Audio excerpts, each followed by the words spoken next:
اسلام آباد election commission نے آج اہم اجلاس طلب کر لیا جس میں چیئرمین پی ٹی آئی کو پارٹی عہدے سے ہٹانے پر غور ہوگا۔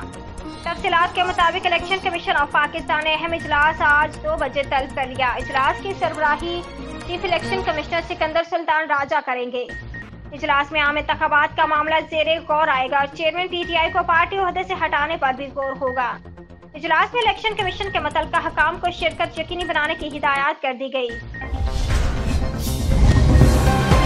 پی ٹی آئی کے رہنما بیرسٹر ڈاکٹر محمد علی سیف نے کہا ہے کہ کے پی ضمنی انتخابات چیئرمین پی ٹی آئی کے مخالفین کے لیے ٹریلر ہے۔ تفصیلات کے مطابق Pakistan Tehreek Insaf P T I کے رہنما بیرسٹر ڈاکٹر محمد علی سیف نے ایک بیان میں کہا ہے کہ تحریک انصاف ختم کرنے کا خواب دیکھنے والے خواب خرگوش سے جاگ جائیں۔ بیرسٹر ڈاکٹر سیف نے کہا کہ چوروں کرپٹ منافقین کی خیبر پختونخوا کی سیاست میں کوئی جگہ نہیں رہی۔ کے پی ضمنی انتخابات چیئرمین پی ٹی آئی کے مخالفین کے لیے ٹریلر ہے۔ خیبر پختونخوا کی عوام نے ان کی سیاست کا خاتمہ کر دیا۔ بیرسٹر ڈاکٹر سیف کا کہنا تھا کہ تحریک انصاف کے انقلابی ورکرز اور عوام کو مبارکباد پیش کرتا ہوں۔ چیئرمین پی ٹی آئی جلد ہمارے درمیان ہوں گے۔ پی ٹی آئی اپنی قانونی اور سیاسی جنگ جاری رکھے گی۔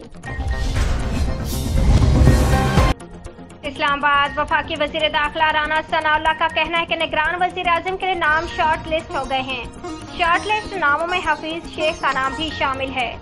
تفصیلات کے مطابق وزیر داخلہ رانا ثناء اللہ نے نجی ٹی وی چینل کے پروگرام میں گفتگو کرتے ہوئے کہا کہ نگران وزیر اعظم کے لیے نام شارٹ لسٹ ہو گئے ہیں۔